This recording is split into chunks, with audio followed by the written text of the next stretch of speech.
자, 조금 쉬셨나요?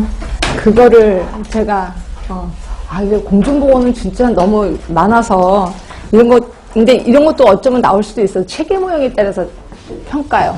이거 다시 한 번만 얘기할게요. 제가 이거를 얘기를 안 했다고 그러네요. 이 체계 모형이 워낙 유명해서, 그것만 간단하게 얘기를 해드릴게요.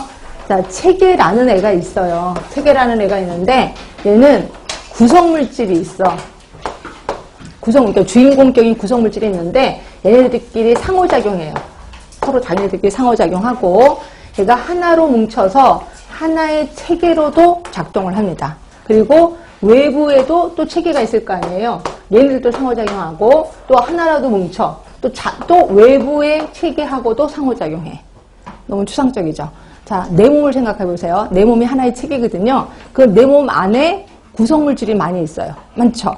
세포 뭐 이런 거 많잖아요. 네, 얘네들끼리 상호작용 할까 안 할까요? 하는 것 같아요. 그렇죠? 그리고 얘가 또 하나로 뭉쳐. 세포끼리 하나로 뭉쳐서 뭐가 되냐면 소화기계가 되고 골격기가 된단 말이에요. 그럼 소화기계하고 골격기끼리 서로 상호작용 해야 안 해요? 하는 것 같아요. 그럼 또 얘네가 또 하나로 뭉쳐서 내 몸이 형성이 되는 거죠. 그죠? 그리고 저는 또 하나로 합쳐져서 이 앞에 있는 분하고 또 상호작용 한단 말이에요. 이런 걸 우리 체계라고 표현하고 있어요. 근데 이 체계는 이런 습성이 있어. 어떤 습성이 있냐면, 이게 아까 물고기. 네, 이게 물속을 헤엄쳐 다니는 물고기 생각하시면 되고요. 이게 이제 뭔가가 들어가요. 그러니까 이게 체계고, 여기서 안에 뭔가 들어가. 그래서 그걸 투입이라고 표현하는 거고요. 자, 뱃속에서 변환 과정을 일으켜요. 변환 과정을 일으키고, 그다음에 뭔가가 나와요. 산출이 됩니다. 그리고 요걸 갖고 피드백도 해요. 회환이라고 해서 피드백도 하거든요. 그러니까 제 몸이 아까 체계라고 그랬어요. 자, 뭐가 들어가죠. 뭐 먹죠. 그리고 뱃속에서 변환 과정을 일으켜요. 뭐가 나와요? 뭐가 나와요? 네.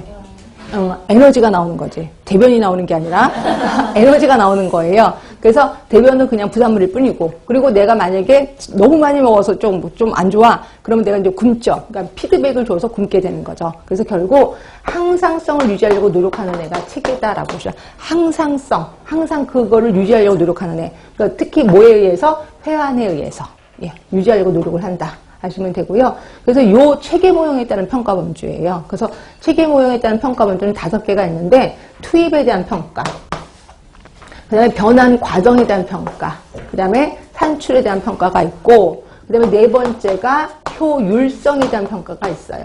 자, 효율성에 대한 평가는 항상 효율이라는 단어가 뭐분의 뭐라 그랬어요?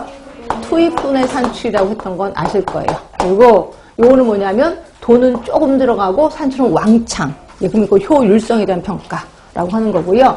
자, 그 다음에 하나가 더 있는데 이게 적합성에 대한 평가예요. 자, 적합성에 대한 평가는 이렇게 생각하시면 돼. 내가 그 당뇨 교실을 열었어요. 그래서 당뇨 교실에 참석한 사람들이 한 100명 정도는 된단 말이에요. 100명. 그러니까 사업에 참석한 사람들이야. 근데 우리 구에 당뇨 환자가 1000명이 돼요. 그럼 나는 몇 % 적합한 사업을 한 거예요? 10% 적합한 사업을 한 거죠. 결국 적합성이라는 거 뭐냐면, 요게 요구라고 얘기해. 요구하고, 그 다음에 이거 100명 했다. 결과죠. 그러니까 요구와 결과 간의 관계를 보는 게 적합성이에요. 적합성. 자, 그래서 요구도 보고 결과도 요 두 개를 비교했다. 그럼 이건 적합성에 대한 평가구나 라고 보시면 되고요. 그럼 이제 투입에 대한 평가는 뭐냐면, 말 그대로 그러니까 내가 사업을 할 때 간호사가 몇 명 필요한지, 돈은 얼마나 필요한지, 시설은 어떤 시설이 있는지, 이런 것들에 대해서 다시 한번 평가를 하는 거예요. 그래서 아까 말한 구조평가 쪽에 가까운 게 투입에 대한 평가, 이렇게 보시면 돼요. 그래서 뭐 인력이 뭐 제대로 제시되어 있는지, 또 일정도 제대로 제시되어 있는지, 이걸 보는 게 투입평가라고 보는 거죠. 그리고 자꾸 헷갈리나 본데요. 그 사람에 대해서 평가하는 거 있잖아요. 그러니까 사업 대상자 평가요.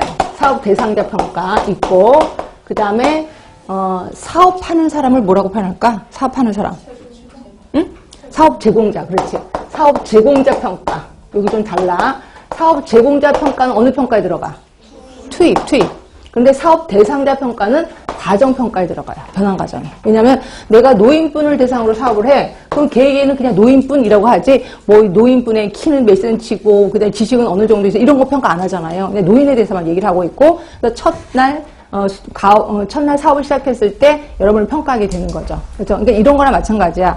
제가 지금 단원별 문제풀이를 했단 말이에요. 그랬을 때 어느 정도 이론을 다 완성한 사람을 대상으로 할 거다라고 제가 계획을 했어요. 그래서 문제를 만들었는데 여러분 첫날 첫 시간 했잖아. 그래서 봤더니 여러분이 어려워요. 그러면 이 문제가 좀 어려웠겠구나라고 내가 속으로 생각한다는 거죠. 결국 대상자의 평가는 과정 만나고 나서야 평가를 하게 된다는 거죠. 이렇게 해서 있습니다. 그래서 이것도 좀 알아둬요. 체계 모형에 따른 평가 문제 워낙 유명해서 좀